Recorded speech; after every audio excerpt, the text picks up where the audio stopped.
The Real World, tonight at 10. Tonight, 4 friends are going to enter the world of a man with his own rules. Look at these faces. Do you know what's going on? Chicks like you just sail through life reading about people like me in the newspaper. Hey! The cops are not coming. Welcome to the neighborhood, boys. Emilio Estevez, Cuba Gooding Jr., Dennis Leary, Judgment Night. Let's show these punks what we got. You better believe it. Rated R. Starts tomorrow at theaters everywhere.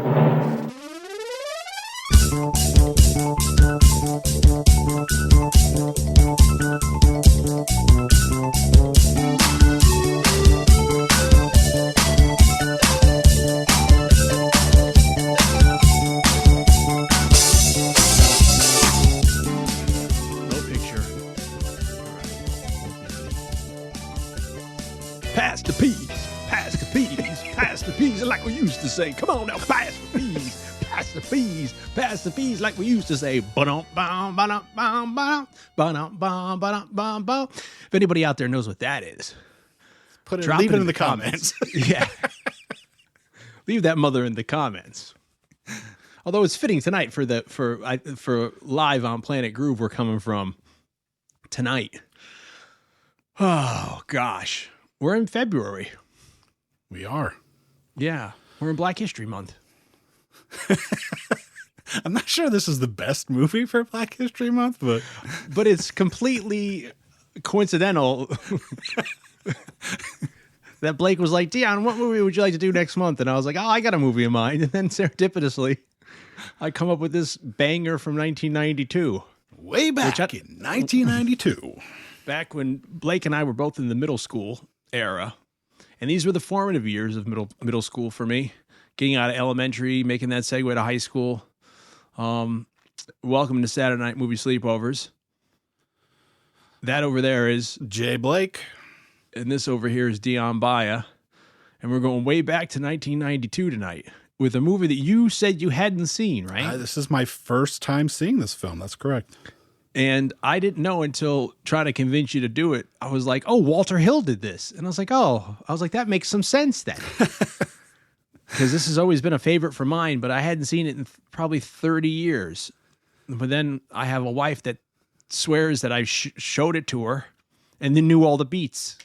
So I was like, I haven't seen it in 30 years. She's like, well, this is going to happen next, and this is going to happen next. And I'm like, you son of a shut up. So I don't know how that happens. Well, what can you do? It's funny because when you brought it up and I said, I've never seen it, but in my head, it's just like Judgment Night. And you're like, yeah, it is kind of like in that vein of Judgment Night. And then if you go online to like Amazon or something to look for it, and it's like suggested like other movies, Judgment Night is number one. Yeah, Judgment Night. It's like New Jack City, Judgment Night, King of New York, but they all fit. And this is what like epitomizes for me this early 90s kind of phenomenon is like this movie or Judgment Night, which is Judgment Night's like a near and dear one to your heart. Yeah. So I can completely seeing us doing that would have been like a great double feature. The drive-in. Yeah. A drive-in double feature. I don't know what you'd play first. You'd probably play Judgment Night first, do you think? And then play this late night? Yeah, I guess so. Some people may leave. They may be like, oh my gosh, this is too violent. But I don't remember. I've only seen Judgment Night once, maybe. Yeah, well, it has been a while. I remember it was a big soundtrack, the Judgment Night soundtrack. It was a big soundtrack for me. This movie wasn't a big soundtrack for me, but it was a big movie in my formative years up until high school. And then it slipped through the cracks. But I've always had a fondness in my heart for this thing because I'm a big William Sadler fan. That I know about you. And funny enough, as people know on this podcast, I always tell that really depressing story where I got to meet William Sadler. And then when I said to him, I loved you, and blanked. And then he goes to his whole filmography. He's like, no, not that. Yeah, he's like Bill and Ted's Bogus Journey. I was like, no. He's like Die Hard 2. I'm like, no. And he's like Trespass. I'm like, no. And he's like SG9. I'm like, no. And then he's like, I'm going through. And then finally I say, the Tales from the Crypt episode you did. And he's like, oh, well, thanks. And come to find out, that was the pilot for the Tales from the Crypt episode, The Man Who Was Death, I think it's called. And it was directed by Walter Hill. And it was maybe the year or two before this. And we know from doing our Tales from the Crypt movie double feature we did with Tales from the Crypt movie and the Vault of Horror, but then we did the Tales from the Crypt episode, the television terror or terror television. I forget which one it is with Robert Downey Jr. Walter Hill had a big part in that. Jr. What's that? You said Robert Downey Jr. Oh, Morton Downey Jr., not to be confused. Yeah, Close, Walter Hill. but- Yeah, that would. Yeah, I think he would have been great in it too, Robert Downey Jr. That would have been a perfect part for him. He'd be cutting his teeth before he did Natural Born Killers. But Walter Hill had a big part in Tales from the Crypt, the show. Yes. And So that Zemeckis did too, didn't he? Yeah, Zemeckis is big in that too. And maybe what's his face too? Donner, right? Richard Donner. I believe you're right. Of course, And we might be wrong, but that's our recollection. You might be right. You might be crazy. But I don't think Spielberg had anything to do with it because he had done Amazing Stories, right? Yeah. So like, you sit this one out, Spielberg, Steve. Fuck you, Steve. Yeah, fuck you. We're doing our own thing. See, we're all getting together and doing our own thing. Everybody. Come on, everybody. I wonder if Steven Spielberg did an episode of Tales from the Crypt, or maybe he didn't for that reason. I don't think so. A lot of people did. I think Frankenheimer did. What? Tales Amazing from Stories? the Crypt. Yeah. Because I remember I asked when I interviewed Bill Conti, I said, Bill, baby. Bill, Bubby. sweetie. He don't like the only two horror things you ever did were the early John McTiernan movie Nomads, Yeah. which I love. Yeah. Lambert, maybe? Which it was Pierce Brosnan's first Oh, yes. film role. Yeah. Bill Conti did that score with Ted Nugent, Interesting. oddly enough. And the only other horror thing I could find that he did was an episode of Tales from the Crypt that John Frankenheimer directed. Both Nomads and the episode of Tales from the Crypt starred Adam Ant, which I also thought was interesting. I was like, then they both starred Adam Ant. He's like, I did an episode of Tales from the Crypt. I said, yeah, according to your IMDb. He's like, I don't remember that. Well, you know, like when you're getting a lot of work, I guess it's just like just any other project, especially episodic television. He did that movie with he scored that movie with John Belushi and Dan Aykroyd that wasn't the Blues Brothers. Maybe it's called Neighbors. Neighbors. I love that movie. He said, yeah, I don't remember doing that either. Wow. He's like, I think I got called in, like they fired somebody and they had me come in and score it in like a couple of weeks. And he's like, I have no recollection of scoring that movie. I think Kathleen Moriarty's in that too, maybe. That's an interesting movie because like at the last second they like swap roles. I think it was Belushi's idea. Like, I'll play the straight man. Dan Aykroyd will be the annoying guy. And I forget who directed it. He was like, okay. Yeah. I think it might have been somebody big. Not to keep going down this rabbit hole, but I feel like Richard Donner would have done an episode of Amazing Stories. Maybe. Seems like Zemeckis would have also. Yeah. Clint Eastwood directed an episode too. Danny DeVito directed an episode. Yeah. And then we know it's like the phone book who did Tales from the Crypt. And I don't think the pilot was the only Walter Hill.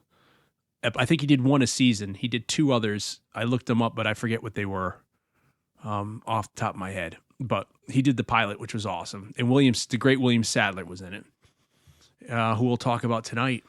Now, could we do a roll call of previous Saturday Night Movie Sleepover representation?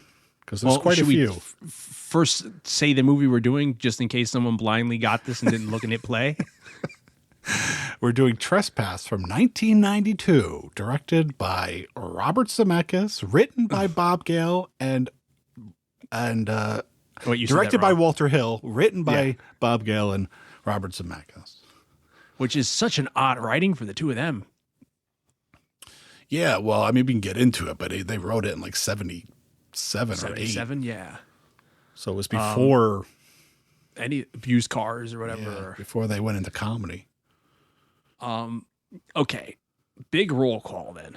If you're going roll call in here, we got Bob Gale and Robert Zemeckis. Yeah, we did Back to the Future. And Who Framed Roger Rabbit. We've got Walter Hill. Walter Hill, who we did The Warriors. And what else? Did we do any other Walter Hill? There was a long time where I wanted us to do Last Man Standing, but I don't think we ever got around to it.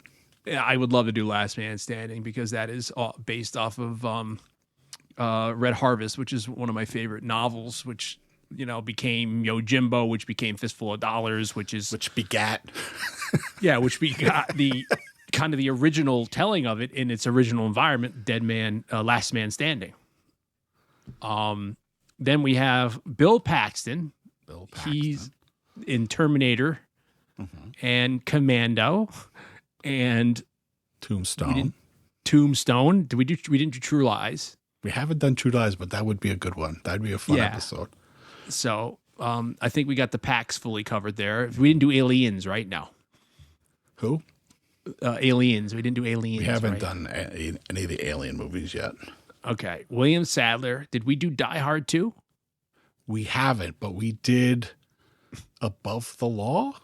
No, we did Marked for Death. Marked for Death. And he's in Hard to Kill, the second Seagal. And I talked about Above the Law, the first Seagal in the whole movie. And you're like, we should have just did Above the Law. And I was like, well, they're both good. But so we didn't actually do the one he's in. We just talked a lot about it. Yeah, or he's like, I'm going to take you to the bank, the blood bank, But yeah, he's the bad guy. He's the corrupt senator in Hard to Kill. And we've name checked him so many times. I do feel like we've done a movie that he was in. Yeah. We never did. We did. I know we did Bill and Ted, but did we do Bill and Ted's Bogus Journey? No, we didn't do Bogus Journey. No, that's a shame. Okay, so we got Sadler kind of covered. Ice Cube.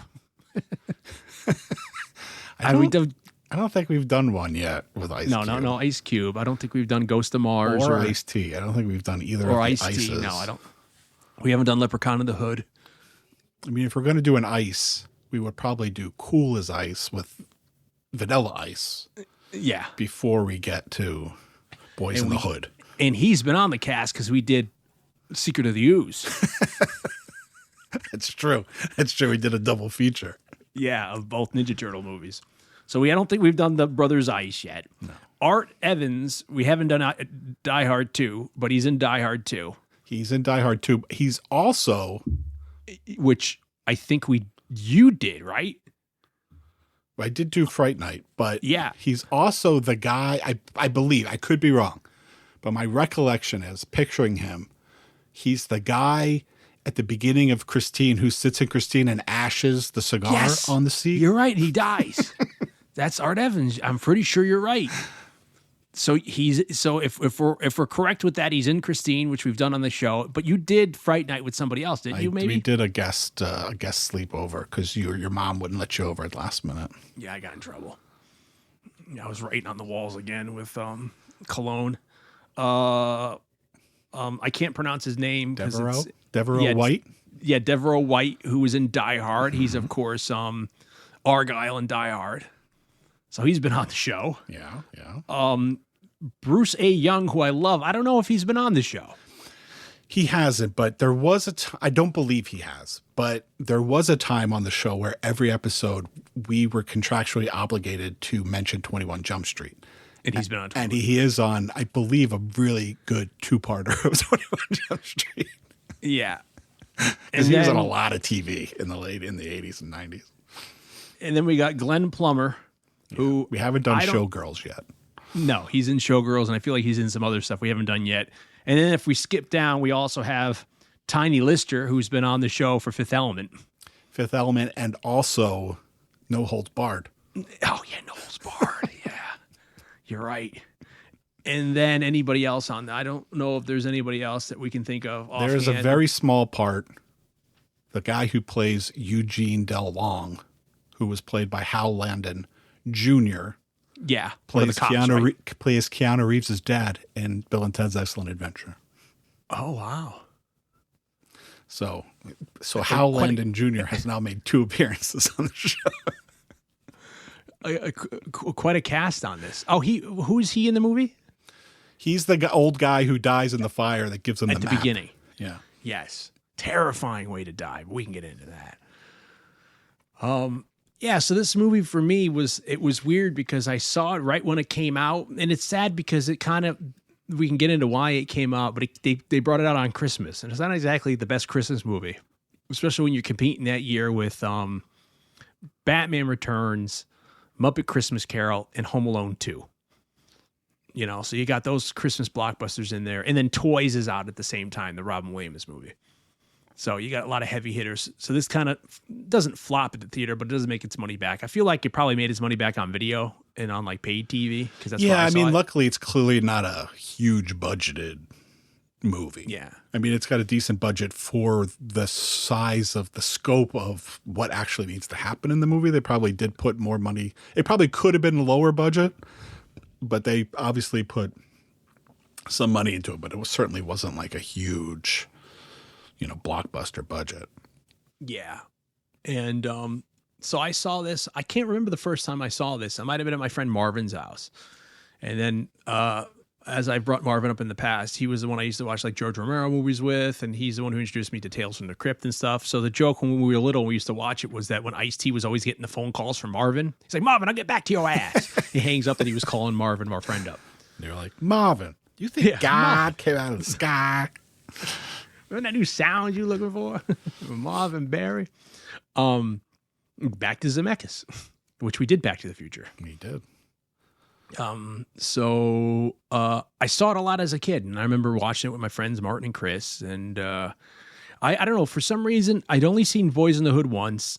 I thought it was a good movie when it came out, but I'd never seen it again. But this was a movie that I would watch like a lot as a child in those eras, because for some reason I always like the whole situation appealed to me, and I wonder if that's Walter Hill's doing, along with the script, of course. Yeah.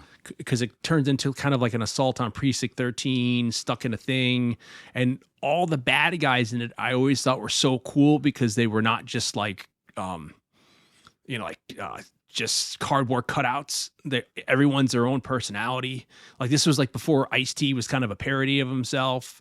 So like I thought Ice-T was cool in the movie because I had seen New Jack City, and this is maybe like one of his second roles aside from the Break-In movies.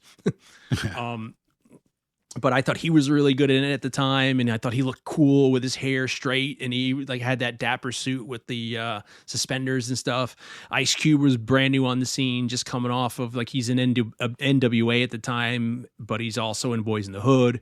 And I loved the guy Luther in it, who was the sniper. I thought he was great. I loved Cletus, who was Tiny Lister. That was the first time I had seen probably Tiny Lister aside from No Holds Barred. Yeah. So I don't think I saw that as a kid. And I feel like he and Ice-T made a bunch of movies together. Yeah, they ended up doing all the Fridays together and stuff like that. So maybe I don't know if they first met on this Were movie they or in Mean Guns. He might be in Mean Guns. I think you're also, talking about Ice-T, not Ice Cube. I'm sorry. Yeah, Ice-T, yeah. Yeah, but he's in a lot of Ice Cube. He's in all the Friday movies, I think. Oh, because I also think he might also be, there was a movie in the late 90s that starred Alyssa Milano and Justin Theroux called Body Count. And Ice-T was like the bad guy in it. And I feel like, I'm not positive because I haven't seen it since the 90s. Yeah. I feel like Tiny Lister was also like his right-hand man in that. Yeah, this is like when they gave him no lines. But in Friday, he's the one that like knocks the guys out, where Chris Tucker's like, you got knocked the fuck out. And like he's the big guy, Debo. I think it was his name in the Friday movies with Ice Cube. But these are like formative roles for them and everything like that. And then you got Bill Paxton, who I kind of like feel bad that growing up I didn't really care for him as an actor. Yeah. And I've kind of have second thoughts now, like where I like him. And especially watching this now, 30 years removed, it's like I really find him probably the most sympathetic of the whole movie, which is probably on purpose. I mean, there's a lot of stuff that's we're saying here that, we'll expound on. There's certainly things I have to say about a lot of the things that we've brought up in terms of the cast. And I mean, my biggest issue with the movie is that there really isn't anybody that's all that sympathetic in it. I mean, I think Bill Paxton's character of Vince is the one that we're supposed to sympathize most with. And I think a lot of us might like Art Evans's Bradley kind of the best out of the entire in terms of character, out of all the characters. But I feel like its biggest flaw is that there's no clear cut like hero or villain, they're all not great people. But I wonder if that's done on purpose, the ambiguity of it all, because it's all about, like they talk about, one of the inspirations for this was the Treasure of the Sierra Madre, the John Huston, Humphrey Bogart, Walter Houston's father's in the movie, and them about gold and that whole thing about Humphrey Bogart going crazy, going after the gold, where in this movie, gold plays that character where it just drives everybody crazy. So you have all these dynamics where no one is likable because they all get like the fever for the gold and the greed. Certainly you see that tension between William Sadler and Bill Paxton soon on. And even when they get Bradley, when they release him, he's kind of like right with William Sadler. Like, hey, you don't want those kind of people in here. It's like he's taking William Sadler's side automatically. Yeah. I mean, well, it's definitely a movie about greed. Yeah. It's like a dog-eat-dog story where everybody's, at the end of the day, everybody's kind of out for themselves. And it is all about greed. So, I understand, I get that, yeah, it's probably intentional.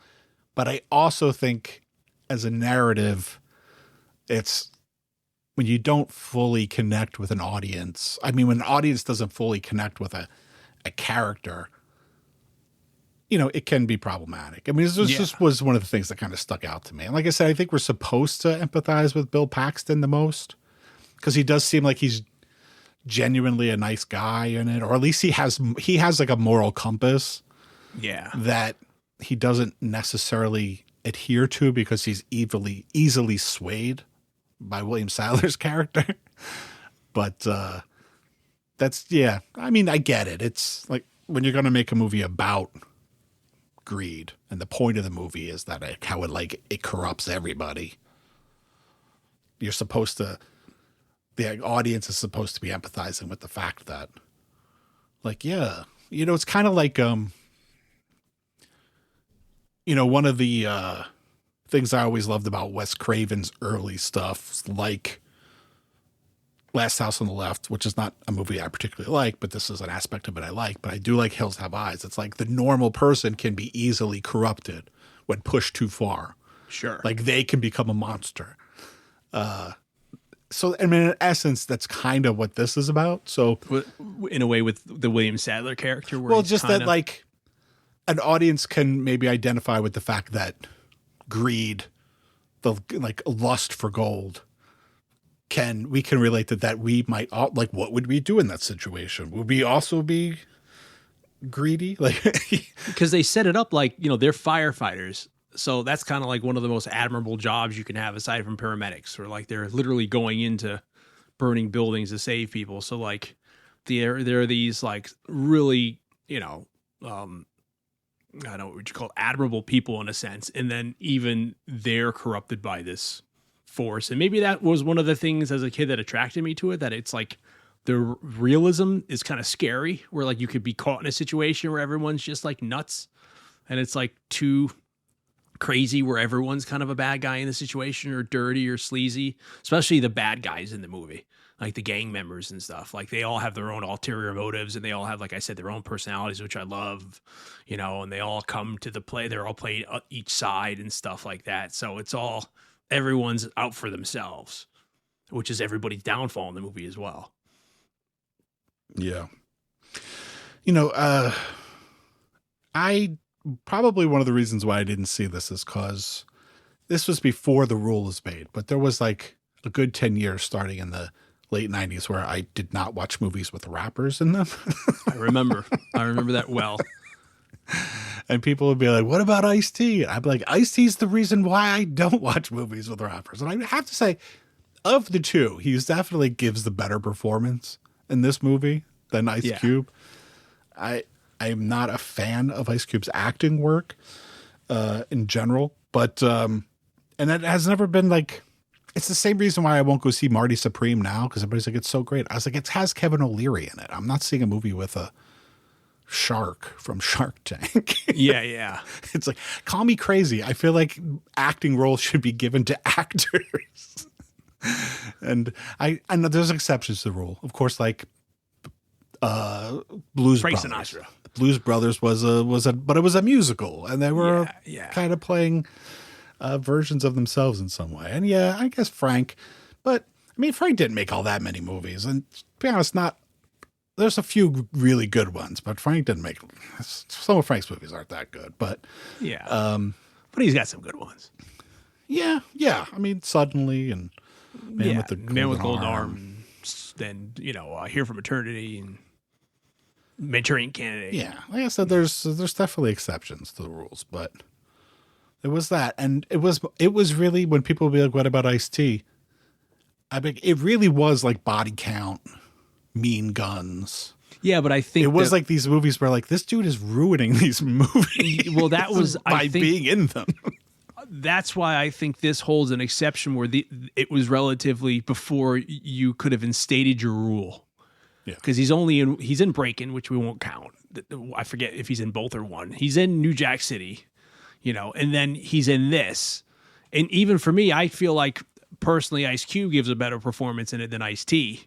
But I agree with you where after this, Ice-T goes into straight to video territory where he was doing everything under the sun in the 90s, which is probably where you begot your rule. Yeah. And then for me, like the ultimate hypocrisy where he's making the like cop killer song and then he becomes a cop on SVU.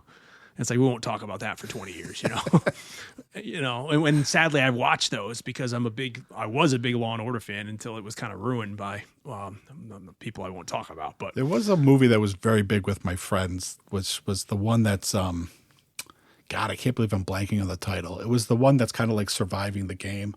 Yeah, that's what it's called. With Ice-T. Oh yeah, Surviving the Game was. Well, then what's the other one? Most Dangerous Game is the story. That's the original story. The original story. Yeah, Surviving the Game. Yeah, that was big with my friend, so I watched that a lot. Gary Busey and Rutger Hauer. But I was always like, this movie would be so much better if somebody else played this part. I agree. As for the record, I'm not a fan of Ice-T, his music, or him as an actor.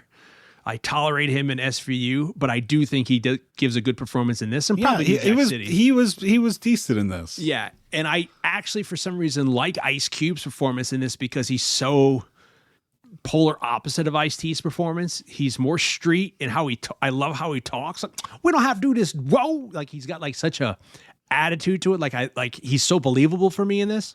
And I've never really I like him in the Fridays. I even I'm a fan of I like Ghost on Mars. I didn't think that was that bad. Although I'm not saying it's like top tier John Carpenter, but I'm not going out and I never saw the Triple X movies, so I'm not like seeking out or his remake of War of the Worlds. So I'm not like seeking out Ice Cube movies. I like Ice Cube's some of his music, like the Predator and his NWA days, but I'm not a big. If I do like rap, I like early. I like early, like back when rap was like cautionary tales or like Beastie Boys singing about partying. Like I like the first couple Snoop Dogg albums or the first couple Dr. Dre albums or the first couple Biggie Smalls albums because it's like they're cautionary tales. Like Biggie would tell you this really messed up Tales from the Crypt episode in a song, where nowadays it's just ridiculous. So I don't listen to modern rap and stuff like that. But if I do go back to rap, I listen to like Snoop Dogg's Doggy Style or that kind of thing, or which I've tried to push on you over the years. Some of that early stuff. Mm-hmm. But Ice Cube wasn't regularly in my rotation.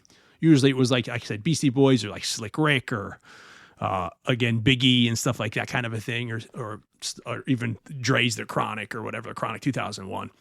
So, but I liked all the roles they played in this because it was just like again, like you take Tiny, and I always remembered his name was Cletus because he had the cleats, and it's like that's such a cool thing to have as a character. And his name's Cletus in the movie, so it's like you always remember that. And I loved for some reason Luther.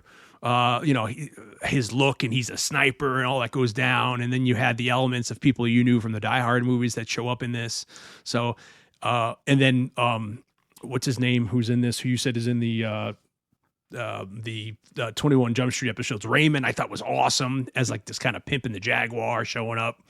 Yeah. So I always I think they did a really good job kind of distinguishing the characteristics of all these people who easily could have been just turning into like just, no names, Yeah, I mean, I would agree. I would say that maybe technically the fact that there are so many people in this movie might be a little bit of a flaw, but I do agree that it is nice that they all have their own kind of personality. They all actually are a character, not just like henchman number one, henchman number two. And they're like believable. You kind of believe each guy. Like the guy they kill at the beginning who sets everything off, like he's completely believable, like Street to me with like the do-rag on his head and all that. Like he looks out of like central casting of like the guy they just pulled off the street. You know what I mean? It's like all these in like what he's the little Suzuki Sidekick or whatever the hell he's driving at the beginning of the movie, that little Jeep. It's like everybody drove those back in the day.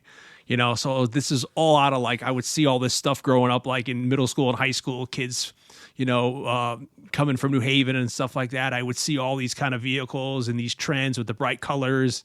You know, this is the advent of like gangster rap really coming on the scene and all this stuff. So, you know, all that kind of rap just blasted in the background. Like, you know, it was everywhere, this kind of stuff. And I guess that lent a believability to me too, because you'd see it. I see it in my daily life as well, you know? Yeah. I mean, ultimately, like I've mentioned like a lot of like it's some of its weaknesses, but I mean, its strength is that it's like a very simple idea. You know, it's a very simple plot, very simple concept set in like basically one location and then the exteriors of that location. And, you know, in the hands of a director who is more than competent, you know, like Walter Hill. I don't necessarily love every single one of Walter Hill's movies, but the movies of his I love. So, I mean, and the ones he's written too. He's written a lot of great movies as well. Yeah. So he's definitely like a great filmmaker and definitely like, you know, a sleepover classic director for sure. From he's Warriors definitely to 48 Hours to this. So like all that's cool. And, in a way, it's like the things that I don't like about it, aside from, you know, maybe like Ice Cube's performance, is I think script wise. So it's more like Gale and Zemeckis, although as Hill has said, like that script was rewritten like many times before they actually made the movies. So it's hard to know like what that original script really was without reading it. You can find notes about things that were in it that aren't in this one, but it's hard to know really how much of it changed. I mean, yeah, it's a siege movie. It's coming, you know, they write it just a couple of years or a year or two after Assault on Precinct 13. And which, as we did when we covered Assault on Precinct 13, is in a lot of ways kind of just a weird urban remake of Night of the Living Dead. Which is a weird kind of remake of what Real Bravo were. So it's also, it's kind of, this movie is very much a throwback. Like an archetype. Yeah, it's like kind of a very classic style of action thriller. That by 1992, you know, action heroes were Arnold Schwarzenegger. And I mean, we're coming around 89 or whatever, where Bruce Willis was starting to become an action hero, but it's still, even like Die Hard is kind of a sensationalized action fantasy.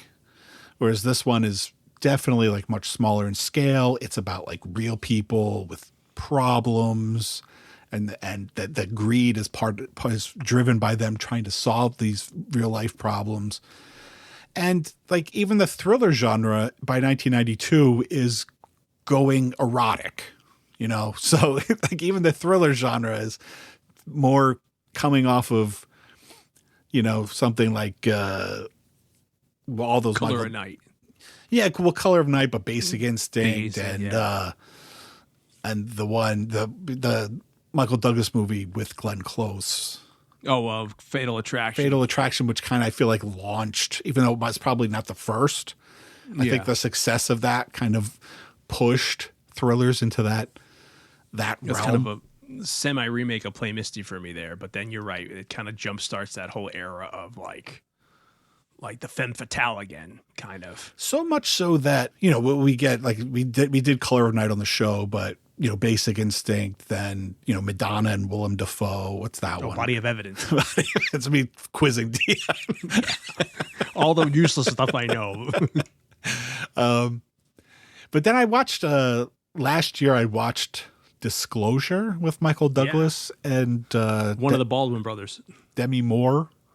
Oh, no. I thought it was, is it? I thought it, which is the one with, Disclosure. That's the one where she entraps him, right? With sexually assaults him. I'm thinking of what's the one where it's Billy Baldwin and somebody and he has the cameras in the apartment. That's Sliver? Sliver. Sorry. Yeah, with Billy Baldwin and Sharon Stone. Yeah, that's what I thought you But meant. Yes. I remember I had never seen Disclosure with full disclosure. I never saw Disclosure with Michael Douglas and Demi Moore. But I remember when it came out, my recollection was that it was very much marketed like Michael Douglas from Basic Instinct and back doing hot stuff. And it was like they were really playing up the sex. Yeah.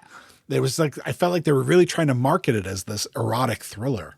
And it's not that, like, at all. It's only the beginning, right? Yeah, it's like it's very close to the beginning. And then it becomes more of like a he said, she said. I don't think they ever go to court, but and then there's like this weird thing where he goes into a virtual reality. We should do that. Just that I don't movie. remember. I've only seen it once. Of course, when I saw it once, the only thing I remember is Demi Moore forcing herself onto, Michael Douglas at the time, where I was like, what's wrong with this guy? But I'm like 12 or 13 at the time. Yeah. But then it goes to this whole thing where he's got to go into this virtual reality realm to find files. It goes in an absolutely absurd direction that is so awesome and a beautiful time capsule of mid-90s. I feel like it's probably based off a book. But yeah, probably. That sounds like a Michael Crichton or like it actually might be a Michael Crichton. It sounds something right out of like that or like what's his face? John Grissom, Yeah, but that's kind of my point is like that's the way thrillers were going. Yeah. And so to have this kind of movie in 1992, like a gritty, street movie. I feel like mid 90s to late 90s started to get out of it because of the success of things like Reservoir Dogs and Pulp Fiction. There was a rise of the indie film movement, and you got Things to Do in Denver When You're Dead. Yeah, the Funeral. But there was a lot of like Quentin Tarantino homages. Yeah. And just like things started to get a little weirder. I guess they were just they were capitalizing on that indie movement, whereas this would have fit really nicely in that, I think, if came out a year or two later, like post Pulp Fiction. But as is, like it was a bit of an oddity for 1992, I guess is the long road I took to get here. It's like for this kind of movie to come out at that time, like you said, even though it was not originally supposed to come out at Christmas, but just to see what movies that went up against Christmas gives you an idea of like what the cinematic landscape was in America at the time. Yeah, Lethal Weapon 3 was out around this time. And it's weird because even if you were to put it out, it's so time-stamped in that era. I feel like it would have already been outdated by the time you get to the mid-90s, because by the time of like the mid to late 90s, you're starting to get the Friday movies and those kind of movies.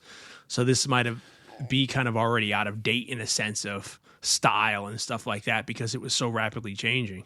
But like you said, like the action movies at the time were so still like, you still had like the Total Recalls, the Batman Returns, the Rocketeer, Dick Tracy, the Stallone, a Cliffhanger. Like you had these big action movies, and you had you had like the Van Dammes and the Seagal Under Siege is this year too, and stuff like that. So you have those kind of big movies, but there's still big action set pieces with all this crazy kind of I wouldn't say superhuman, but like the kind of Schwarzenegger kind of movie kind of archetypes guy or the but wasn't there like I apologize to the audience for like my brain just not working today with titles, which I'm usually much better at titles.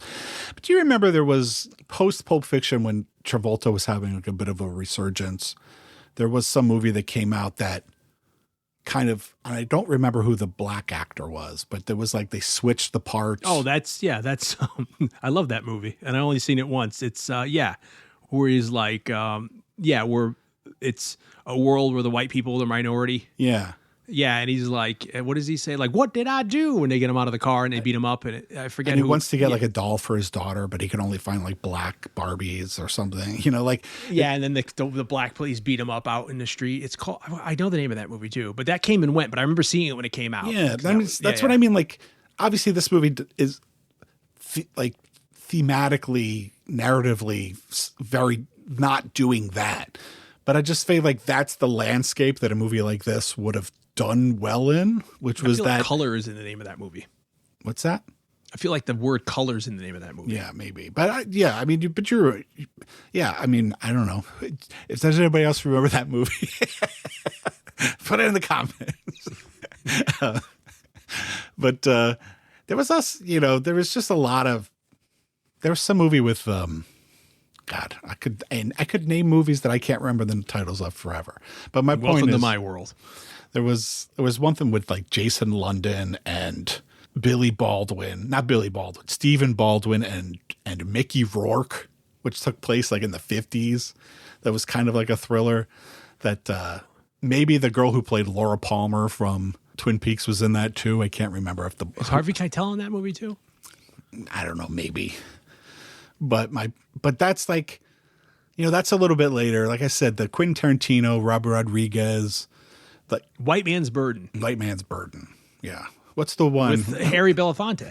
I was going to, you know what? I was going to say Harry Belafonte was the other character, but I was like, that doesn't make sense. Like, why would Harry Belafonte be in that movie? But because he was a big Calypso fan, John Travolta.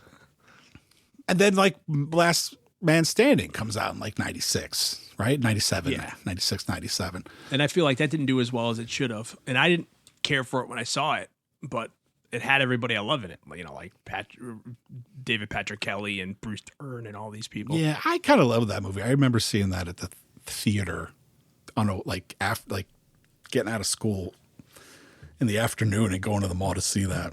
I think once you accept the fact that it's just like Fistful of Dollars. That's what I think I didn't like about it. Like, they're just remaking Fistful of Dollars. I didn't realize they're just doing Red Harvest. They're that Fistful of Dollars is a remake of a remake of another story. Yeah. But yeah, so this movie, I mean, a bit of an oddity for 1992, but I think its strength is that because it's kind of such a classic throwback to an earlier style of action thriller, I think it probably aged way better than, some of the other lower budget movies that were trying to be like, because that's where you get, like you said, you get like the Van Damme and the Steven Seagal movies, which are great, but they feel like they feel more dated. And I love those movies, but I feel like they're very much more of a timestamp of their early 90s than this movie is, other than the cast and the hip and like the theme at the end. Yeah. I think Ry Cooder's score also being like a gritty, bluesy slide score again adds like this weird timeless element where I don't think you kind of pinpointed other than like the car that you're talking about. Yeah. Or like the cell phones. Yeah. But story wise, yeah, I feel like it ages really well. It really seems like they had one cell phone on set and they're just like, go run it over. Well, that was like, at the time it was like, I know like the UK got cell phones way before we did, but it's like, that was all new. So like, you knew they were like drug dealers or they had money because everybody had Motorola flip brick cell phones. So it was so crazy seeing, like all these guys have cell phones, they're so revolutionary, and they had the little camcorder. And that's another element I like about it, where it's like, again, you bring up Hard to Kill. The beginning of Hard to Kill is Seagal's character is taping this meeting that William Sadler, senator's having with whatever to get a cash, but I forget what the premise is. But that's the reason why the people go to his house and kill him to get the tape. But he hides the tape. So William Sadler's political campaign is that he's accepted a bribe that Seagal's videotaped. And I was trying to think at the time, like, what other movie had that? And that was what I thought of. Oh, Hard to Kill had that. But I like the element here where it's almost like a bit of a found footage element to that, where you're seeing this other slice into the gang. Because that, I guess, Walter Hill said at the time he read a Washington Post article. And the Washington Post said that this is what gangs would do at the time. They'd record themselves. And certainly now, you see nowadays, if you turn on any, social media, you see this all the time. People recording themselves, beating the hell out of people, whatever the heck. So there was an element of realism in that, where you'd have a guy who'd just videotape everything, and they called him video even in the movie. He was just documenting everything, So there was an element of truth in that. And I thought that was really cool at the time. You're seeing their perspective from like, it's almost like first person, you're a character in it, but then that's the device they use for that, is the videotape aspect of it all. Yeah, I wasn't as into that aspect of it as you were. I felt like it was kind of unneeded. Yeah. It also very much because It's dated, you mean, like with the video? well, there's that. It just was not. I didn't think it really served. I feel like its use was more stylistic than needed to serve the narrative. Like, I get your point, but to me, it just felt like, especially because like Ice Cube and Ice-T aren't actors, when you see it from that perspective handheld, it really just felt like it was like you and I in college making movies for fun. It was like It was like a bunch of guys with their friends acting like tough guys. Yeah. But they didn't really feel tough through the viewfinder. I felt like the more traditional style of filmmaking kind of sold them as more realistic tough guys. That it just like that uncut handheld video footage just reminded me of like me and my friends making like mob movies when we were 17. Which I guess maybe could have been the unintentional intention of that, because it's supposed to be amateurish looking and all that. And it serves to give us the exposition of the characters. And the even though like it's based on something that I guess was real, it just seems like really ill-advised to be doing crime and video and of course. videotaping.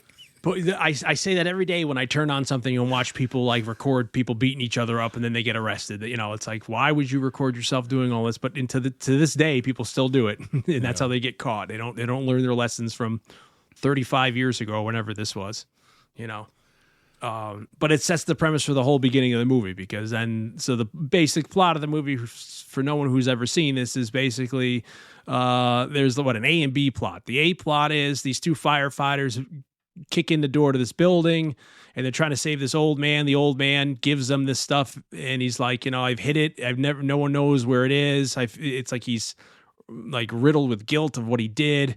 He gives it to him and then he throws himself in the fire, which to me looks highly like they just set a guy on fire. It didn't even look like a fire suit.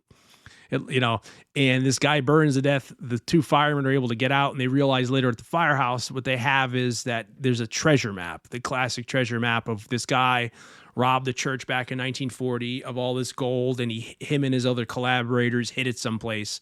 I was thinking while showering after we watched the movie before Dion got so worked up that he needed to shower. Flake, I know you want to start recording, but I need to go take a shower. I need to ponder this movie. While I was showering, I was thinking like, it begs the question for myself in my mind of like, since I'm always searching through these things, like I wonder why the guy never went back for it. And I wonder, does it matter? No, but it's like, was he too riddled with guilt or obviously I always thought he lived at the place that now is run down, even though it kind of lends itself more to a factory. But you wonder why his crew never came back to get the treasure. And maybe it's because when they bust in, he's so like, it's literally like he kills, like he goes to hell. He kills himself because he's so like, feels maybe, the God-fearing man he is, that he did this to the church or whatever, but it's either here or there. They do say that, they say like in this section were apartments. Yeah. So I think it does kind of give, they definitely do sell the idea that he and his friends lived in the factory, but yeah, maybe it was certainly doesn't seem like it was ever, at least where it's buried, doesn't seem like it was ever apartments. But yeah, they do say that in the movie. So the two firefighters who are in Arkansas, they find out this treasure is in East St. Louis, and it's funny because when I was in St. Louis for work some years ago, St. Louis is right across in Mississippi to East St. Louis, which is in Illinois. And they always tell you, don't go to East St. Louis because it's so bad. Sometimes they don't even have like public service. They don't pick up the garbage or whatever because crime is so bad there. And that's where they shot Escape from New York in East St. Louis because it's so bad there. And that's where the movie's set, even though nothing was filmed there. They do have the scene where you see them going over the bridge from St. Louis to East St. Louis when they're driving there. So they go to this abandoned like warehouse building complex to try to find this loot, the two firemen. And then the B plot of the movie is that these gangbangers are ripped off at the beginning of the movie and it's on videotape. So they set the guy up who ripped them off to meet them there and they're going to kill the guy, because he double crossed them. And then the two worlds collide because Bill Paxton, one of the firemen, sees the death, and then they see him seeing the death, and then all hell breaks loose, and it becomes, like you said, this siege movie. And that's our basic setup of like them trying to get out while trying to find the treasure or get out and all this kind of thing. And everything just starts becoming a fast-paced exercise in poor decisions. Yeah. You know, the drive there is another instance of there's just like a lot of exposition kind of clunkily given to us about like his ex-wife. Yeah, William Sadler's got an ex-wife, and he's got to pay the mortgage, and he's got his rent. And there's just like, yeah, you know, it's a movie. Well, you know, they got to get the information across somehow, I guess. And Bill Paxton the whole time saying, I don't know if we should do this, man. He's like, you know, game over, man, game over. He's the whole time kind of like having regrets and stuff. Yeah, I do like his thing of like, when a 10-year-old, I would have loved this because I used to love going old. Because I think we all kind of had that. Yeah. Going to like old abandoned places, even though most of them were probably not safe and we shouldn't have been there. But yeah, but we've all did that back in our day. I explored abandoned cinema once, and I explored an abandoned elementary school that was being torn down. We all went in, you know, illegally back in the day, not looking for buried treasure, but just looking for stuff to take. Just looking for dead bodies. Yeah, to graffiti the wall, which they find in this, which is a little throwaway, which is kind of funny. I mean, not funny, but it's a laugh riot. Yeah, it's a laugh your pants off. You know, I guess you get your little you know, what do you call it? You get your little end punchline. I just had the word. You get your like little payoff like a little later in the movie when Art Evans is like, you know, oh, the poor guy, blah, blah, blah. He's like, he never could put his shoes on right. And then you realize that's the body they found at the beginning, you know, which is funny. And then they come across Art Evans, who is this homeless man, Bradley, living in the place, who I think is kind of like the comic relief in the movie. But it's also weird because at the time, this movie was kind of not bashed, but it was criticized because they said it was unintentionally political because it's like the animosity of white versus black. But for me, when you watch the movie, it's kind of like every man for themselves, like I said, where it's like even when they release Bradley's automatically on the side of William Sadler. Like, no, you don't let them in here. You know what they're going to do to you, those N-words, this or that. And, you know, the N-words getting thrown around all the time in this movie and stuff like that. You know, it's like he's very savvy of, you know, he's right with Sadler. Like, we got to get this stuff and get out of here, whatever the hell. And, you know, so I do like how everyone's taking like positions where Ice Cube hooks up with the guy Raymond to like, they find out the gold. He does for some reconnaissance. When he gets called, he finds their Bronco hidden, and he finds out that there is a treasure map, and he realizes why the white guys are there in the middle of the ghetto, because the ghetto, you know, the guys in the ghetto, like, why are you here, white boys? You know, yeah, so well, that's the thing. It's like, in a way, it's like poor Ice-T is so confused. I know. Through the entire movie. What are you doing here? What you want, man? I want my brother. He's like Leatherface when that moment where Leatherface like goes and looks out the window. He's like, where are all these people coming from? Why are they here? And he can't figure it out. I feel like that's kind of like Ice-T's like, what? Why are you even here? You took my brother hostage. I don't know why you're here. I don't know who you are. They're clearly not cops. He's just like so confused until the end. And he's like, it's gold. Gold's here. And he's like, what are you talking about? That's and he doesn't even believe William Sadler that it's about gold. Yeah, William Sadler's high as a kite. And he's like, it's gold. It's all about gold. There's always, I love all these one-liners in the movie too. Like Ice Cube's like, well, maybe your brother's lucky. He says something really loud about his brother. He's going to be lucky. He won't burn down or whatever, because they take his brother Lucky hostage, Argyle from Die Hard, and they put him across the door, you know, so if they say you start shooting, you'll shoot him. So you know, it becomes this cat and mouse game of them trying to get out, try to find ways to get out, and then at the same time they come across where the gold is. It's not, they were looking in the floor at the beginning of the movie and they realize that it's in the ceiling, you know. Clever to the guy that hit it. Let's see. What do we got? Well, we said it was so Bob Gale and Robert Zemeckis, I guess, like, I don't know if it's fresh out of film school, but out of film school, they're just trying to write movies, and they're as into like thrillers and horror movies as they are into comedies. And so, I mean, I think like, you know, like us or anybody else that has like aspirations, you just write ideas that you think are cool. And I could totally see like us sitting down and writing a movie like this. Like a spec script, like, hey, it'd be cool. Yeah. You know? And then it's like Solve the Precinct 13, but it's Treasure Sierra Madre at the same time. And they're But it's trapped in Night this of the Living place. Dead, And it's too. one location, so it's going to be cheap to make. Yeah. And then it just kind of sits unmade until I guess Walter Hill had a break in his schedule. And He's fresh off of another 48 hours, I think. And Neil Canton, who was a producer that worked with Bob Zemeckis on Back to the Future and many movies, was talking to Walter Hill, and so he finds out that Walter Hill's got this break in his schedule and would do something. So he goes to Bob Gale and says, "Hey, you got anything that Walter Hill might be able to make?" And he's like, "Yeah, I got this thing I got your thing right here." He's like, It's called The Looters. And it was originally called The Looters. Of course, they had to change it because Dion rule number 1 of a movie, you have to say the title of the movie in the movie. It has to be in dialogue, and they couldn't fit the word looters into the script. So they had to put it in the song. Yeah. That they both sung at the end. So, but because they did say trespass in the movie, William Sadler says trespass. That He didn't say it? You caught him saying it? I think he does say it.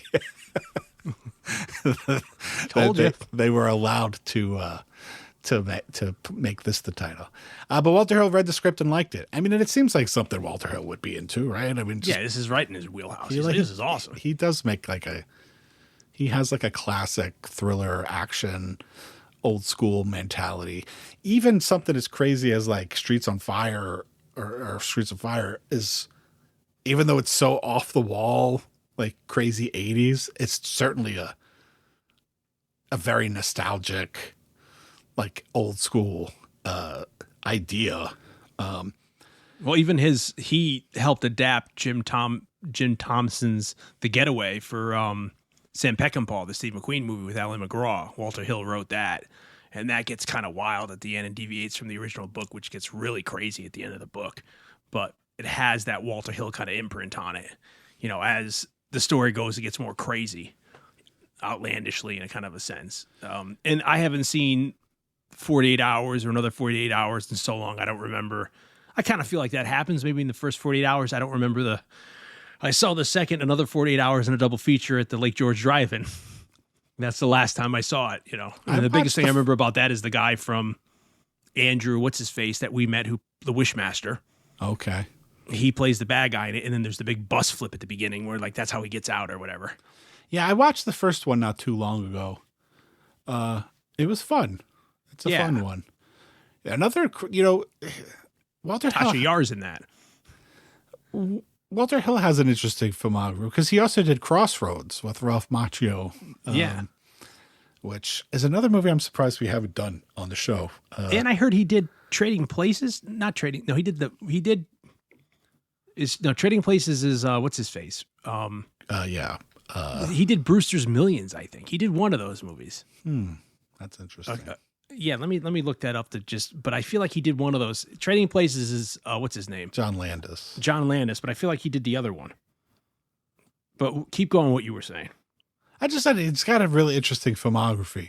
I mean, yeah, he certainly, I think we know him for a particular style, or at least people who know who he is. I think we think of The Driver, Warriors. I love The Driver. 48 Hours. This. People that know that he, wrote the script for The Getaway. He did that Stallone movie in the 2000s. Was it Bullet to the Head or Red Heat? Oh, he did Red Heat too, yeah. So, but yet he does like Crossroads, which is, he ended up working with Ry Cooder a lot. And normally we would talk about the script later, but wait, let me quickly interject. He also wrote Southern Comfort, which is the early 80s movie. I always think that I can never remember the name, which is another version of Surviving the Game, which I just rhymed. So that's with is there Carradine in that? Powers Booth and Keith Carradine, correct, and Fred Ward. Yeah. Crazy movie with like in the bayou hunting people. And that's written by Walter Hill, too. Another one of those subgenres of The Most Dangerous Game. Well, he also had something to do with Alien, too, right? Alien also. Yeah, he wrote one of them. So, I mean... Brewster's Millions, yeah. He directed Brewster's Millions. Yeah, well, it's kind of like how De Palma did what? Wise Guys or whatever. Yeah. You know, like they'll do like a weird one and the Long Riders, Buffalo Bill. Oh, I'm sorry, Wild Bill, and then Geronimo, an American Legend. What's the one? There's a 70s one with Charles Bronson. What's that? Did you mention that one already? No, that is Hard Times. That's Hard like Times, the bare knuckle boxing one, which is good. But I'm always advocating for people. You brought up The Driver. Not enough people have seen The Driver. Yeah. And gosh darn it, if I had thought of that, I would be doing that tonight instead of this one.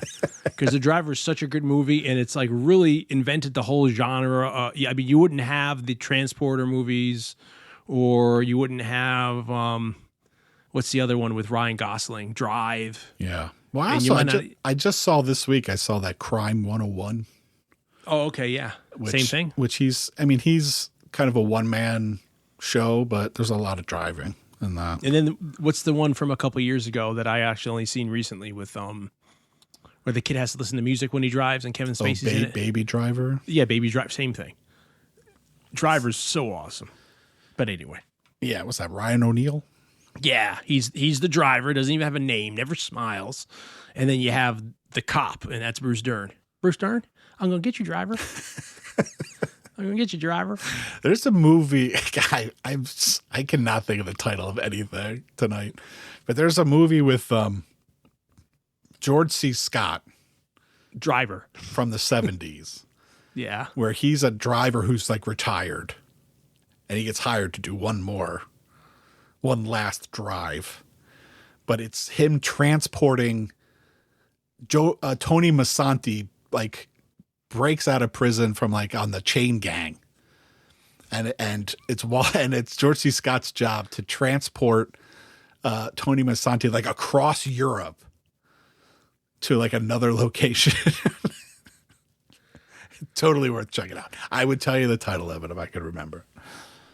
They did a lot of those guys. I just watched a movie called Hopscotch, which Walter Matthau and Ned Beatty, very good fun, like CIA movie, which doesn't have a lot of action. It's just a fun movie, but it's like the whole movie takes place like it's back when people had budgets. So like every scene's in a different country shot on location, back then when they would do that. Like, sure, let's fly them all over the world like Boys from Brazil, Yeah. Back when they would do that with like without a whim, a studio would send you to Canada or like Germany or France or whatever. I miss those days. So I mean, I was going to jump ahead to the score just because I was filling time while you Walter Hillen. We're looking up. So Ry Cooder ends up working a lot with Walter. He's the one that does kind of the score for Crossroads and is the guy who kind of doubles a lot of the slide guitar playing that Ralph Macchio does in Crossroads. He doesn't end up, I don't think he does like the classical Steve Vai shootout at the end, but he scores the movie and he does a lot of the slide stuff that Ralph Macchio is supposed to be playing in it.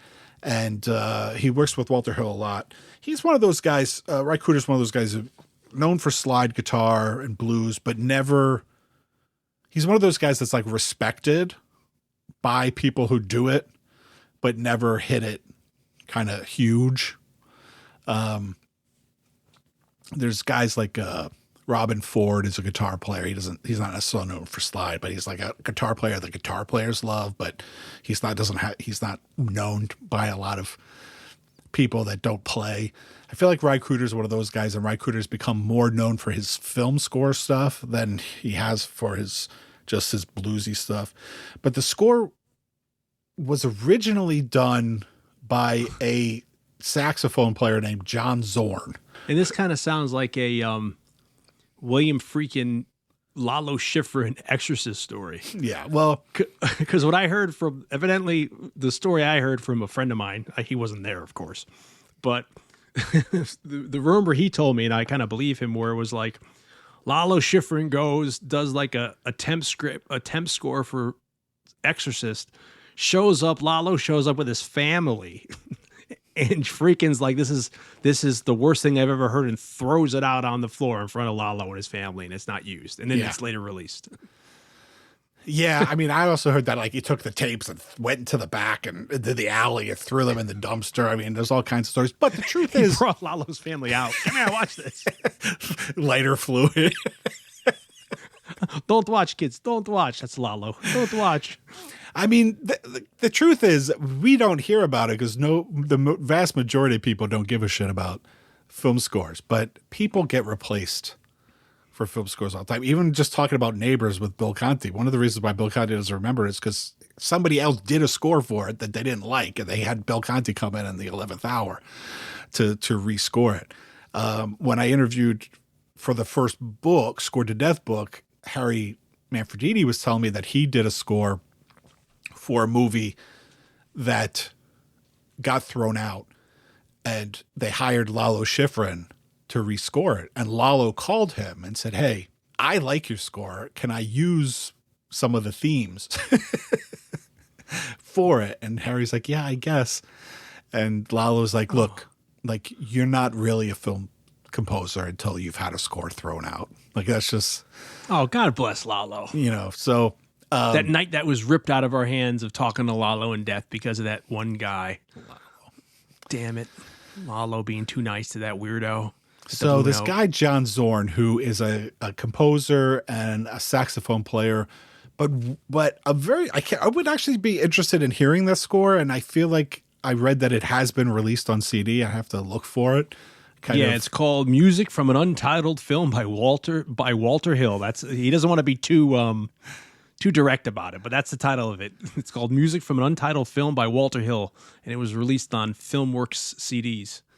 Because apparently John Zorn's stuff is pretty like experimental and out there. Like he's one of those guys that doesn't like to be categorized in a genre, because he does like an experimental jazz, but he incorporates everything from like heavy metal to surf music.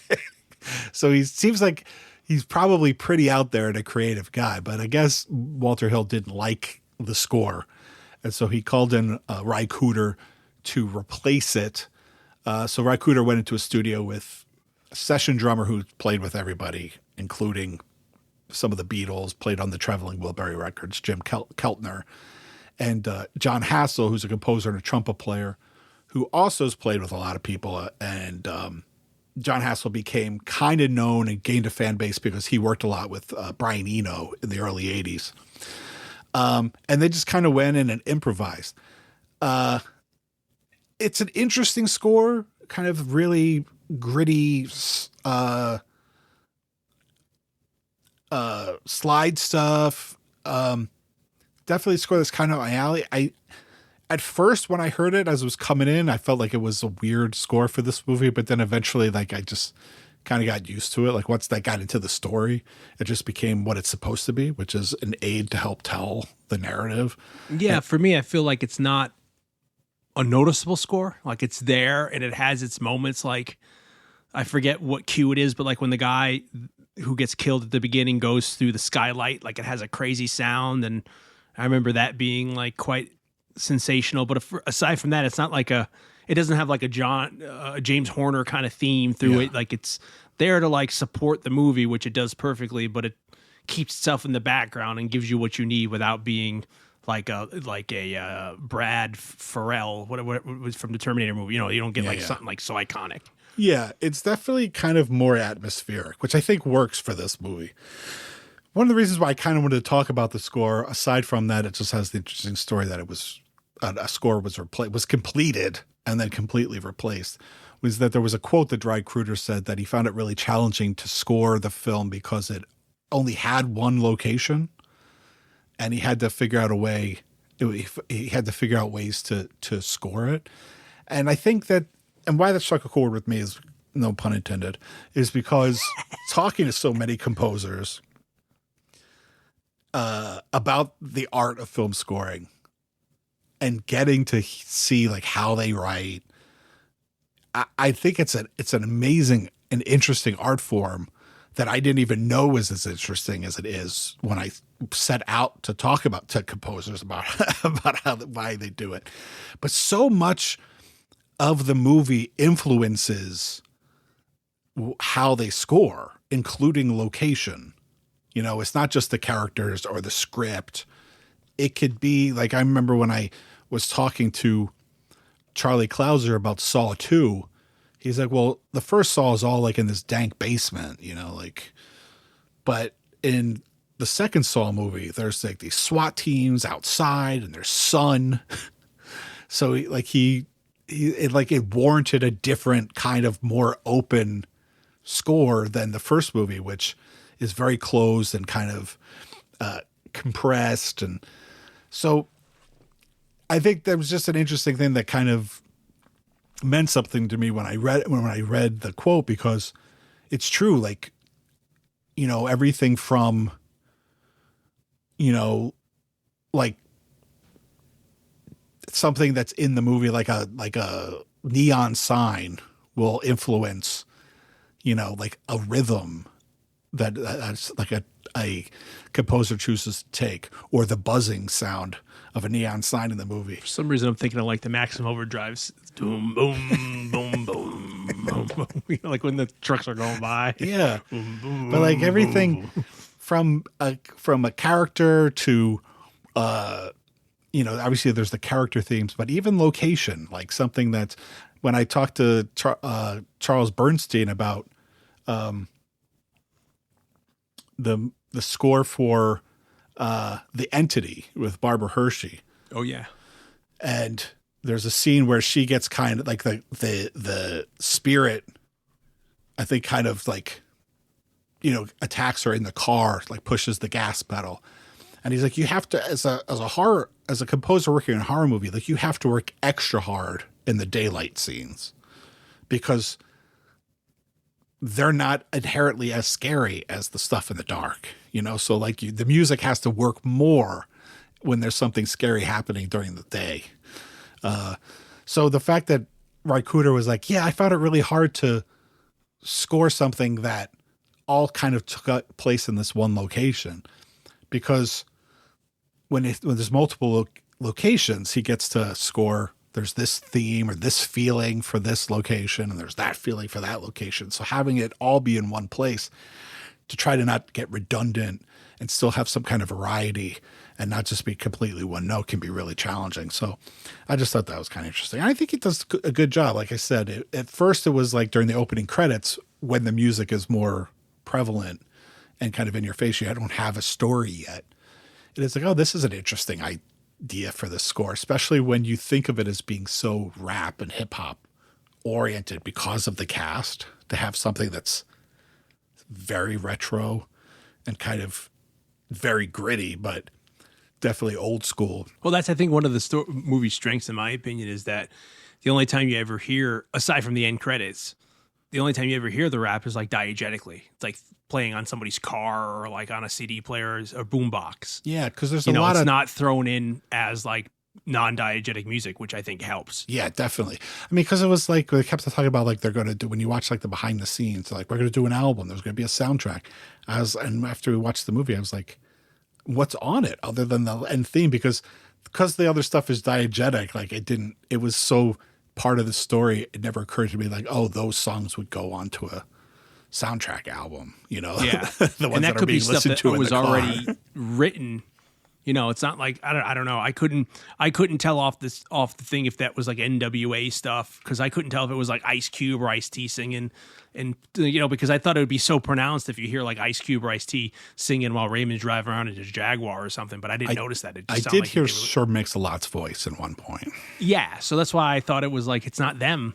You know, so it's like they're listening to other things. But you know, I think I like that more.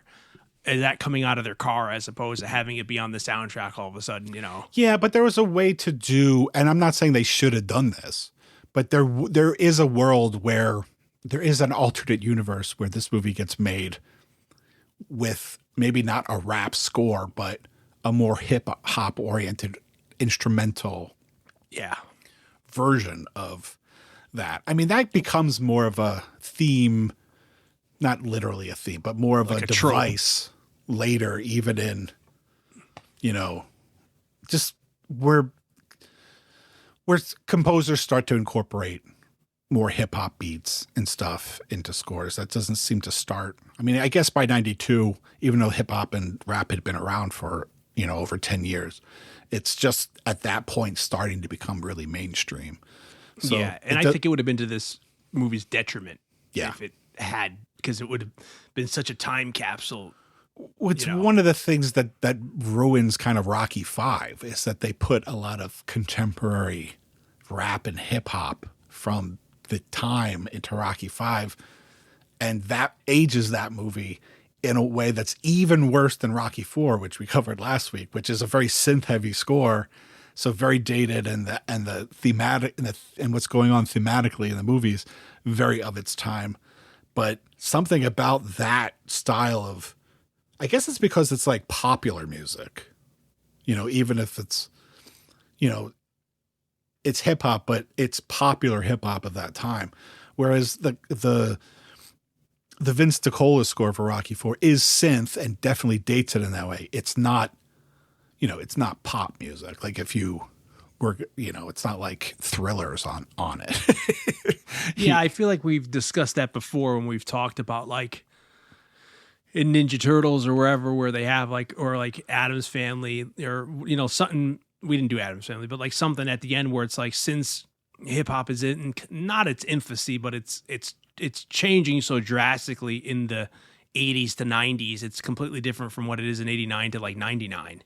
So it has such a style. It goes through such kind of like stylized changes that it's so drastically metamorphosizes by the end of the 90s into the 2000s that it's very time stamped. Yeah. So when you have like, the Turtle song or the Vanilla Ice song, they're very much dated to the era they came out in, and it's less forgiving than like, I don't know why, but like rock. And I even feel like it doesn't matter if you're black or white or if you're into hip hop or not. Because I know a lot of people who are young who listen to rap nowadays don't like older rap, say. Yeah. So it's like, I don't know why, but maybe because it was, rap had been around since the early 80s or late 70s with Sugar Hill Gang and stuff like that, where it comes into the gangster rap era and changes the whole scene. And then it has such a, progression of a change in the 90s that it's very different year to year. Yeah. I mean, you could say that, we did Scream and The Craft, which are very soundtrack heavy movies. We covered those and we talked about their soundtrack albums, and they're more of a rock base, and they are very much, the music that's on that does very much timestamp those movies as being in the mid 90s. But perhaps, and this is speculation, that rock is less like technology based or reliant, whereas like beats and what's going on in hip hop is less traditionally instrumental. They're sampling things. And even the style of how they're rapping drastically changes within 10 years. Where it's going from like, yo, my name is duh, and I'm a, then, and it becomes more slicker, smoother, faster, and diss or more vulgar and whatever the hell. So it changes so dramatically where maybe, it's almost like putting 50s music into a movie as opposed to like, there's a difference from rock in the rockabilly days to the 60s, to the 70s, to the 80s. And all that happens in rap so quickly in the past 30 years, you get that like almost truncated. Yeah. Even like 90s R&B, is very dated. Yeah, itself, I would say that goes, that's like hand in hand in terms of dating a movie. Yeah, because you have that 80s synth kind of, where for me, like R&B in the 70s and 60s and even the early 80s is very less forgiving than when you start getting into the electronica of everything's done synthetic. You're not using, you're using synths to replicate musical instruments. You can hear that more. Yeah. So like, like Luther Vandross records in like the late 80s, early 90s, or maybe not necessarily Michael Jackson because he's not doing it at the time. He's using real bands and stuff. But a lot of the guys who start, you can kind of tell eras of like Marvin Gaye in the 80s. Yeah. You could tell it's 80s as opposed to 70s because of how it sounds, And it also might just be because of the time in our lives when that music was popular. Yeah. You know, like, Could so be we have a having it. different relationship to that music than, say, someone who was older than us or someone who's younger than us. So, like, it definitely harkens to a time in our lives that's very specific, very formative. And so we might also, in combination, there's a chance that it's also just that, like, Subconscious. what it brings, what it represents to us. Yeah, the feelings it evokes, you know. Kind of timestamps that. Yeah. But kind of the big thing of this movie and why it comes out at Christmas, and I don't know if you want to talk more to this, was that it was originally supposed to have a summer release, and then it got kind of pushed. Yeah. Little thing happened. So the movie was going to be called The Looters, but then the LA riots came out because of the whole Rodney King situation, which actually I heard, I don't know if this is urban legend, so people don't get mad at me, but evidently, from what I heard is when they're shooting Terminator 2, at the beginning Roadhouse scene, like a street away, the Rodney King thing is happening. And I'm not going to say that they recorded it, but they were near it happening or something, or they witnessed it. I don't know. That's what I heard. But the whole Rodney King thing happens, trial, the acquittal of the police officers leads to the LA riots, which just actually had its 25th or 30th anniversary. What is it? Would have been 25th anniversary last year, because I have a documentary taped I haven't watched yet, which is called like 35 years later. Is that is that math right? 92 to 2022 be 30 years, so 35th. So yeah, LA riots happen, and everyone remembers LA riot. Well, maybe you don't, but it was pretty bad. You know, Reginald Denny, I think he almost got killed as well. And the riot, places burnt down. All South Central LA went down, and there's all the Korean shopkeepers forming an army to fight the riot. It's all, you can go down all these different rabbit holes of the LA riots, but LA riots happen, and that's where you get the Rodney King. Can't we all just get along, trying to quell everybody? And because of that really throws the brakes on having this movie, one, get released at the time, two, that this movie's called The Looters. So suddenly everyone's like, oh, well, is this movie about the LA riots or whatever? So it has all these connotations thrown into it that the filmmakers and stars had never even thought of. So they have to delay the release date, and that's why we get a Christmas release. And then they also suddenly have to change the title of the movie, which Walter Hill's like saying like that really sucks because it's like changing your kid's name. You know, he was kind of married to the Looters, which in full disclosure, I think Trespass is a better, in my opinion, title. And maybe that's just because I've always known it as Trespass. But I don't know, because in a way they're not really looting, I would think. I don't know. They're stealing, or I don't know the definition of looting, but they're pirating. I mean, talking about like the William Sadler, Bill Paxton characters. But it's called The Looters, but then they have a whole cavalcade of alternate names. Point of No Return, which ends up getting used later in the 90s. The Intruders, Fire Trap, Burning Gold, Greed, Blood, and Gold. And then they settle on Trespass, which I actually, like I said, I think is the best name. People may disagree, but I don't know. Yeah, so well, that's why this... I mean, Dion likes it so much that he has it tattooed on he's got a tramp stamp that says Trespass. Yeah. On the base of my back, I have the movie poster with Bill Paxton. Well, that's on the shoulder blades. And then at the bottom, the cross. Yeah, it's like, De Niro from Cape Fear. He has the cross. I have Bill Paxton, Ice-T, William Sadler, and Ice Cube. And then at the bottom. Yeah. And then along the small of his back, it says Trespass. Yeah. So you should have saw the first night of freshman year of college when I took my shirt off and you heard that Cape Fear score. Blake's like, wow. Hey, you really like that movie. Then I turn around and I have, on each pec, I have the different T's, the different cubes.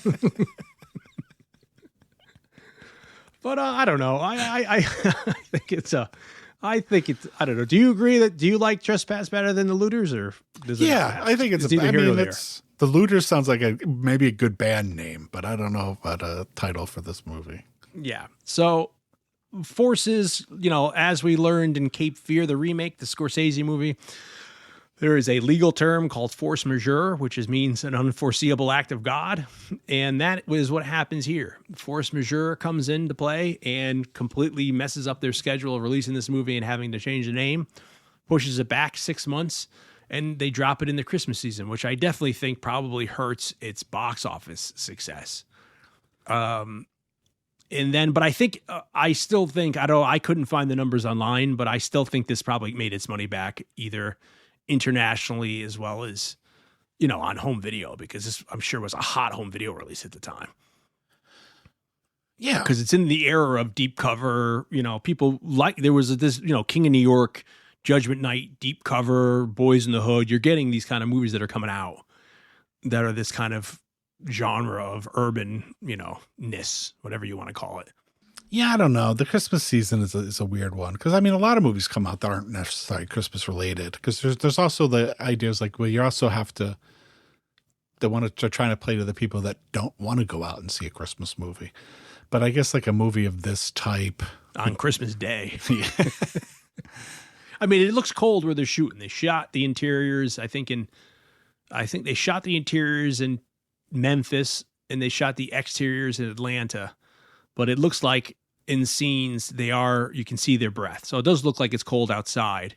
In the original script, which I thought would have been cool, kind of harkens back to the Frankenheimer movie Reindeer Games, where the original idea Zemeckis and Gale had were that it was going to be a snow movie and it was snowing all the time, which I thought would have been actually pretty cool. But that's probably like a hard budget thing to do unless you shoot it someplace where there's a lot of snow, like Detroit or something. Yeah. Yeah, I couldn't find a whole lot about what the differences are. Other than that, apparently Lucky's character, Devereaux White's character, was originally named Lucy and was King James's Ice-T's character's girlfriend. Oh. In it. I don't know what, I guess the choice was to go more of that, like, no women. That John Carpenter's no The kids. Thing version of no women in the movie. And that William Sadler and Bill Paxton, they weren't from Arkansas. They were from Ashland, Kentucky in the original script. Not sure why make that difference other than maybe is it a further drive? I don't know. Could be. I don't know my geography as well as I should. There's also a lot of talk about how the ending's different. Were you able to find any information about what the original ending was? Well, they said test audiences, and particularly black test audiences, were mad that both Ice-T and Ice Cube die. And they said they made it more ambiguous that Ice Cube doesn't die. But I always, since the first time I saw this movie, thought Ice Cube died in it. He gets shot. He gets shot, and he's mortally wounded, but he's not shot dead like Raymond and Ice-T are, where you see them dead on the floor in William Sadler. But clearly he wasn't going to make it out of there. So I always thought he died as well. I thought everybody died. But they said they left it ambiguous, and that's how audiences liked. And some of the alternate endings, I don't know if they shot it, but it was going to be like Bill Paxton and Art Evans get out. They make it to a phone booth. They call the police and they hand the gold over to the police. They steal Raymond's Jaguar and take off with the gold, and that's how they get to a phone booth or whatever. And then that gets kind of finagled around. And you see if you go online, there's some deleted scenes, which are only like, extended scenes by like 15 seconds to 30 seconds. And they're very short, like the deleted scenes. There's like, just Lucky at the beginning telling he can set up the guy they want to kill with Ice-T. There's a little extended dialogue at the firehouse scene. Them walking up the stairs when they first get into place, hearing something get scared. It's pigeons. Them talking more shit to the guy over the VHS tape before he falls off the roof. Bradley's character making jokes in the chair. Ice-T arguing about the VHS tapes and stuff like that. And Ice-T and Ice Cube arguing. So it's just very like heads and tails and stuff of deleted scenes. It's stuff they really could have just kept in. There's a one that's I found kind of funny is like Bill Paxton gets out and he runs to a payphone. Oh yeah, and that kind of like ends. He's like, huh. And he picks up the phone and he's like, hello, is anybody there? And it's like, have you never used a phone before?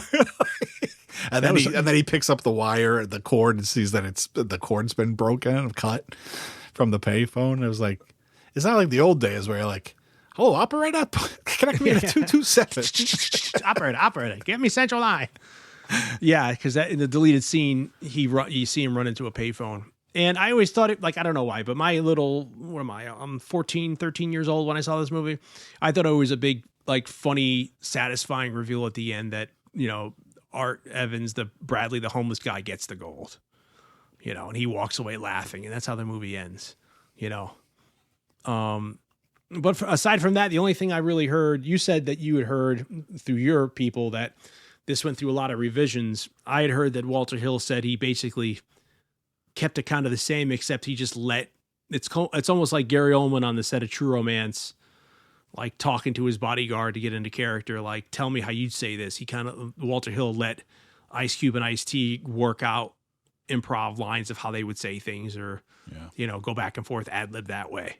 Well, I mean, what I had heard was that, like, structurally it's pretty much the same. Like, the scenes are the same, but Walter Hill had said something like, but, you know, we rewrote the scenes several times by the time we shot them. But, you know, that's definitely the stories. Zemeckis and Gale's story is there.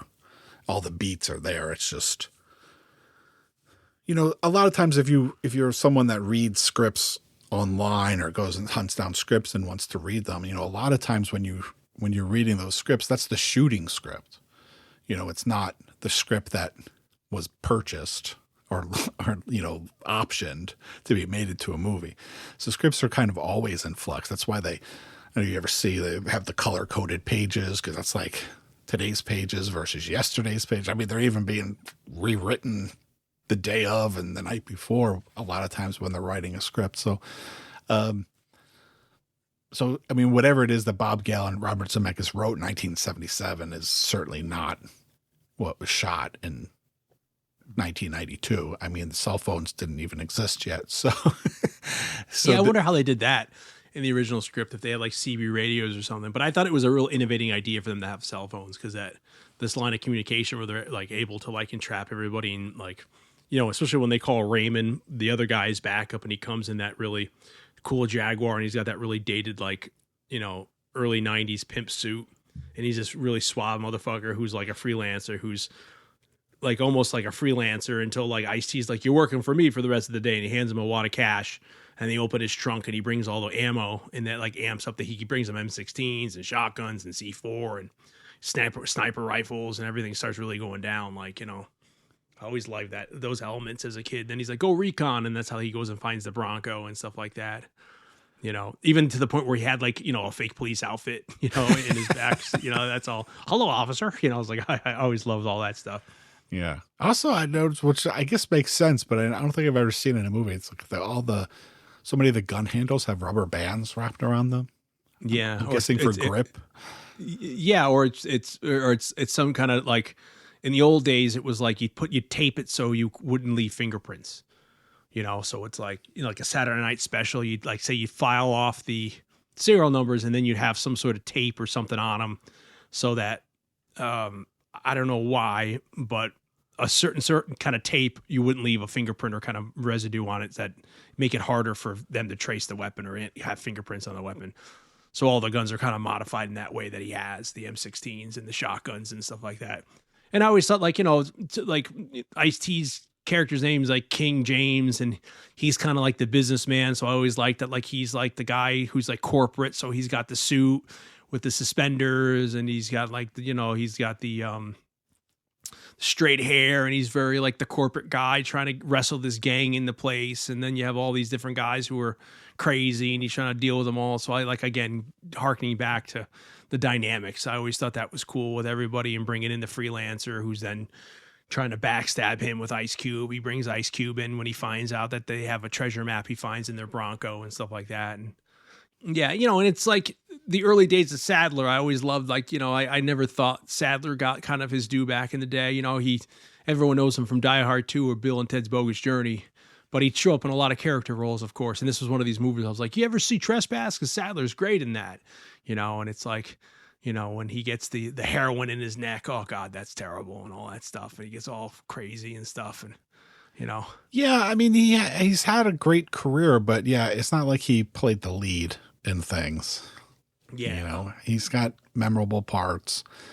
Green Mile, you know. But he's like a good looking dude, and a good actor, but he was always just those character parts. I mean, but he's great in this.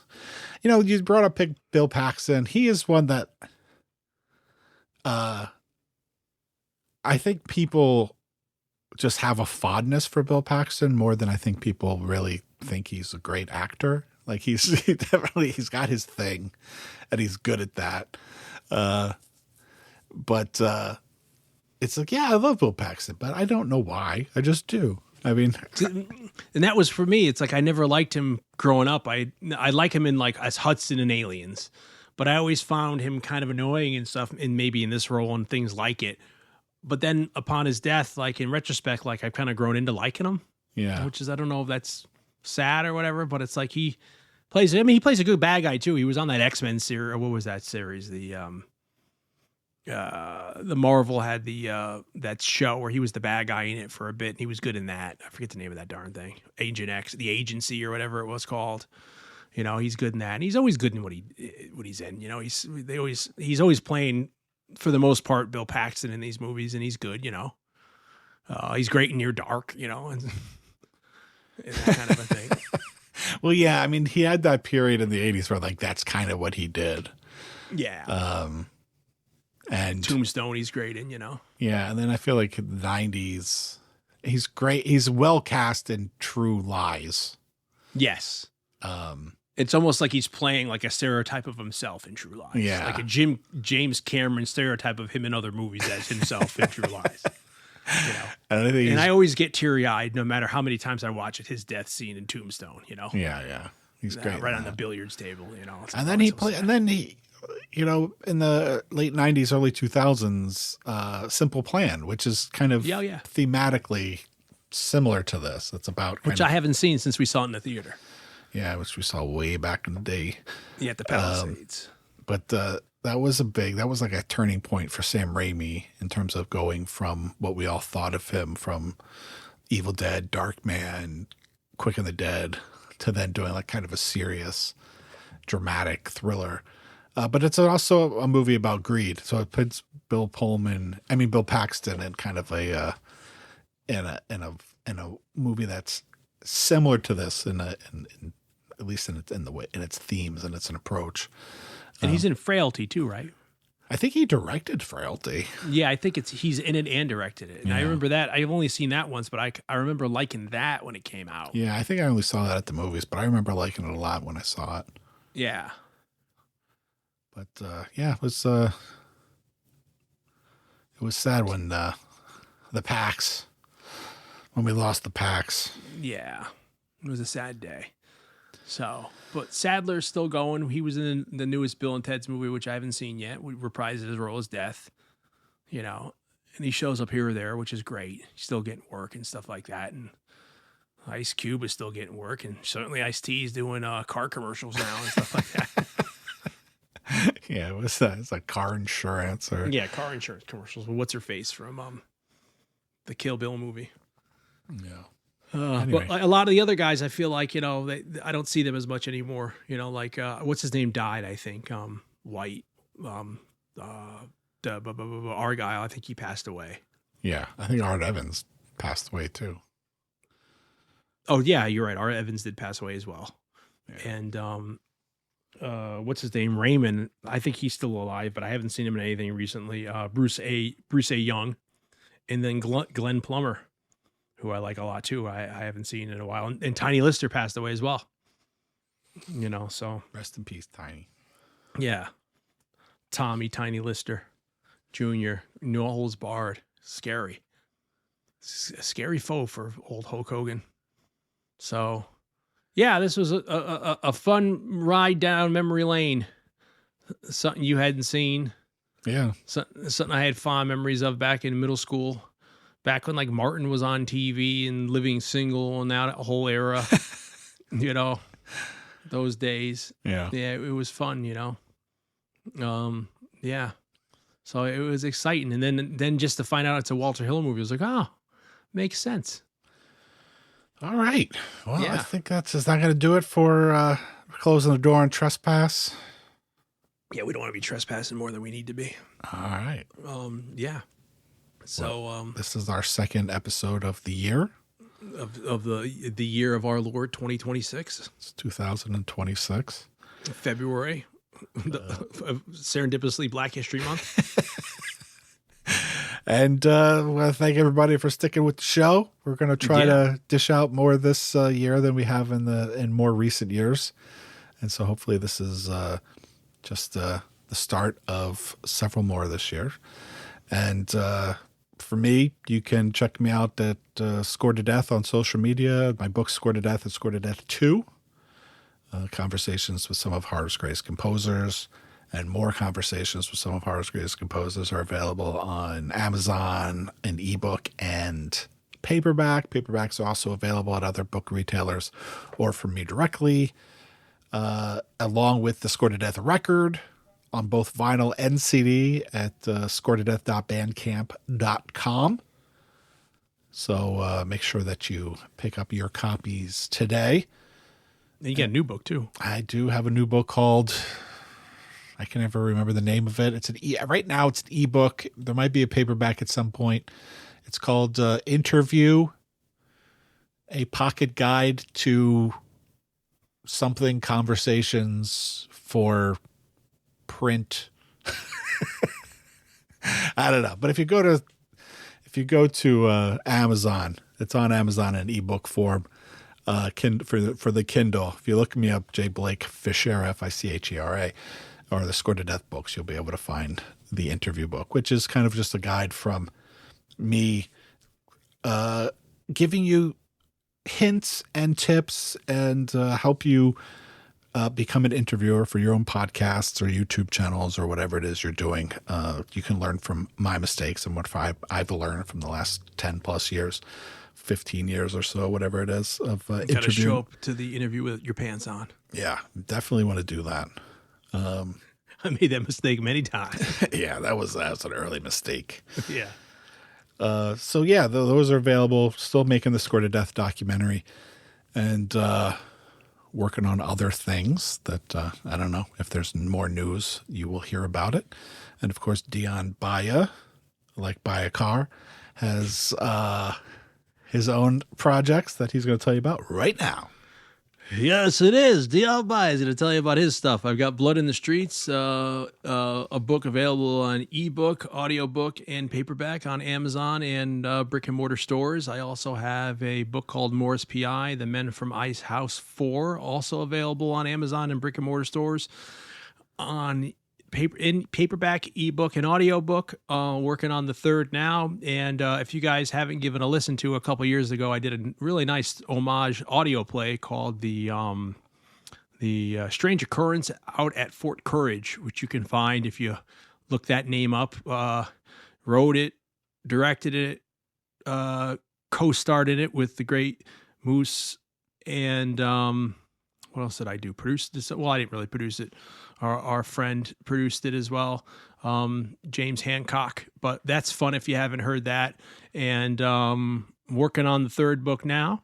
Do some acting on the side, which you can also find if you go on YouTube and Google my name or look me up. You'll find that stuff on our social medias. And we're on Instagram, we're on Facebook, we're on X.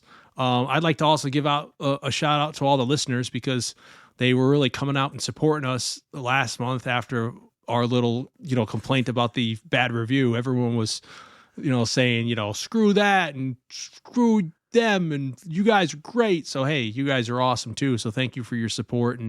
And we always have the loyal listeners always throwing down as soon as they see us come up in their feed that we have a new episode out. So that's a real nice, heartening thing to see people loving when we throw a new episode out. So hopefully you guys are as excited as we are that we did Trespass this month. Or at least as excited as I am. Going to send this out to the listeners. Yeah.